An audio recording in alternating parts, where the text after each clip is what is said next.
किंवा वेगवेगळ्या नगरातील भागातील गावातील काही ओपन पीस असतील त्या ओपन पीसमध्ये वृक्षारोपण करत असतो।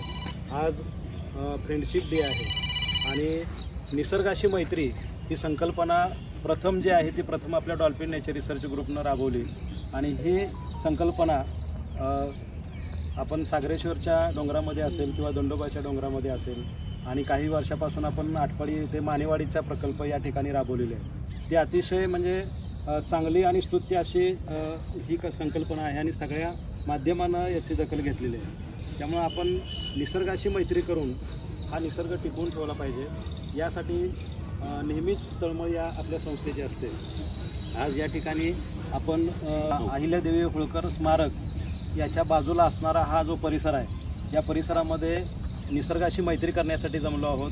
आज आपण जवळजवळ एक 50च्या वर झाडं या ठिकाणी लावलेली आहेत। तर ही झाडं जगवण्यासाठी पुढच्या पिढीला त्याचा उपयोग होण्यासाठी आपण सगळ्यांनी पर्यावरण प्रतिज्ञा घेऊया आणि आजचा दिवस आपण सांगता